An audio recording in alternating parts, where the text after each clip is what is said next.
మనందరం గుర్తుపెట్టుకోవాలి.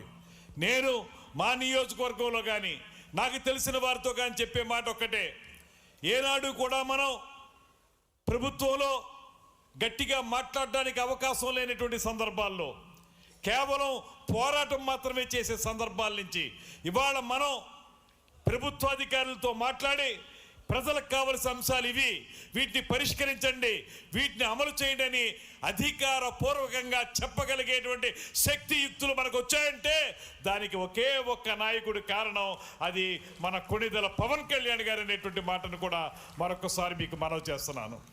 అందుకే మీ అందరికీ మనం పదవి తీసుకున్నాం, నామినేటెడ్ పదవి పొందాం.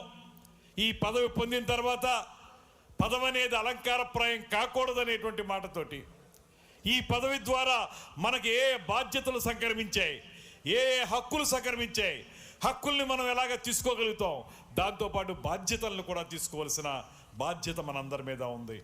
ఆ బాధ్యత ఏంటంటే మన నాయకుడు మనకు నేర్పింది ప్రజలకి అవసరమైన కార్యక్రమాలను చేపట్టడంలో మన వంతు కర్తవ్యాన్ని మనం నిర్వహించాలనేటువంటి మాట.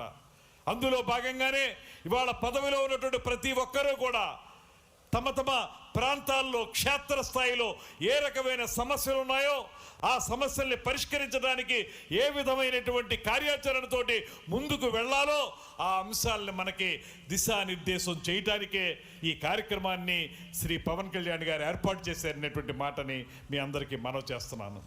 దీన్ని మనం ముందుకు తీసుకెళదాం.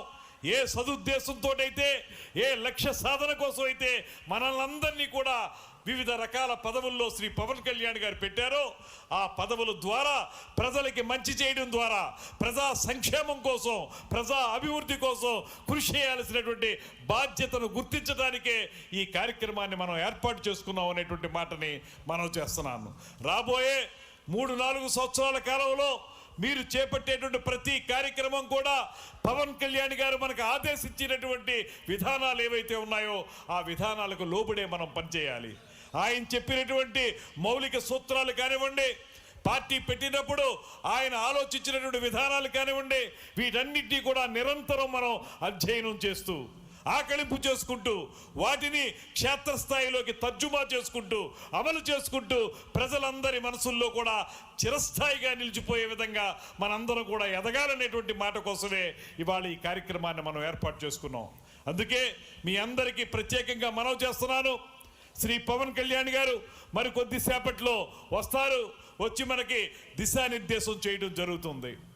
ఈ లోపల వేదిక మీద ఉన్నటువంటి పెద్దలు కొంతమంది మాట్లాడతారు, వారు మాట్లాడిన విధానాలని వినండి. మీరందరూ కూడా పూర్తి స్థాయిలో మన పార్టీ యొక్క గొప్పదనాన్ని, మన పార్టీ లక్ష్యాలని పూర్తిగా ఆకలింపు చేసుకోవాల్సిన అవసరం ఉంది.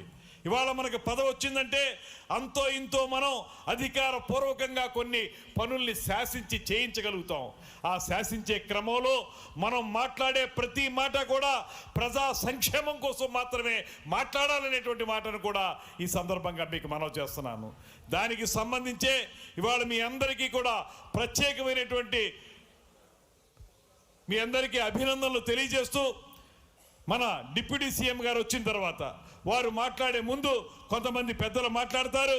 వారందరికీ కూడా చిన్న సూచన, ఇవాళ మనకి ఈ కార్యక్రమం కేవలం మనందరం కూడా మన కర్తవ్యాలని, మన బాధ్యతల్ని ఏ రకంగా స్వీకరించాలి, ఏ రకంగా మనం వాటిని అమలు చేయాలన్న దాని గురించి పెట్టిన సమావేశం కనుక శ్రీ పవన్ కళ్యాణ్ గారు వచ్చిన తర్వాత వారు మన పార్టీ విషయాల మీద కానీ ఇతరత్ర ప్రజా సంక్షేమ విషయాల మీద కానీ మనందరి చేత కూడా ప్రమాణం చేయిస్తారు. ఆ ప్రమాణాన్ని మనం మనఃపూర్తిగా దేవుడు సాక్షిగా వాటిని ప్రమాణం చేసి వాటిని రాబోయే రోజుల్లో అమలు చేయడానికి కృషి చేయాలనేటువంటి మాటని మరొకసారి తెలియజేసుకుంటూ, ఇవాళ ఎవరైతే ఈ వేదిక మీద మాట్లాడబోతున్నారో వారందరికీ 2-3 సూచనలు చేస్తాం.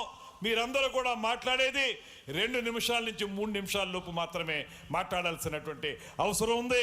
అంతటితో మీ ప్రసంగాన్ని ముగించాలి. 5:45కి మన డిప్యూటీ ముఖ్యమంత్రి గారు వస్తారు. వారు వచ్చే లోపల మనం కార్యక్రమాన్ని ముగించుకోవాలి. నేరుగా సబ్జెక్ట్లోకి వెళ్ళండి మాట్లాడేవారు.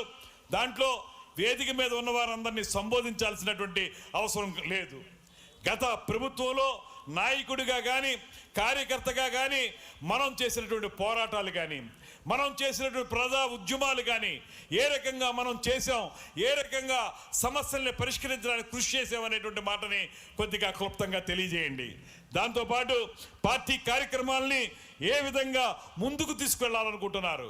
గతంలో కార్యకర్తగా ఉన్నాం, నాయకుడిగా ఉన్నాం, ఇప్పుడు ఒక పదవీ బాధ్యతతో ఉన్నాం గనక ఒక పదవీ బాధ్యత స్వీకరించిన మనం ఏ రకంగా పార్టీ కార్యక్రమాలని విధానాల్ని ప్రజల్లోకి తీసుకెళ్లాలనేటువంటి మాటను కూడా మీరు ఆ మాట్లాడే దాంట్లో చెప్పండి. అదేవిధంగా ఈ మొత్తం ఏవైతే మనం పాయింట్స్ అనుకుంటున్నామో ఈ పాయింట్స్ యొక్క ఫ్రేమ్ వర్క్ ఏదైతే ఉంటుందో దాంట్లోనే మనం ప్రసంగించాలి. అంతకుమించి ప్రసంగించద్దనేటువంటి మాటని సవినీయంగా మనవి చేసుకుంటూ ప్రతి ఒక్కరూ కూడా 2-3 నిమిషాలు మాత్రమే మాట్లాడాల్సిందిగా అందరినీ కోరుకుంటూ, ముందుగా పెద్దలు మాజీ పార్లమెంటు సభ్యులు ప్రస్తుత శాసనసభ్యులు శ్రీ కొనతాల రామకృష్ణ గారిని మాట్లాడాల్సిందిగా కోరుతున్నాను.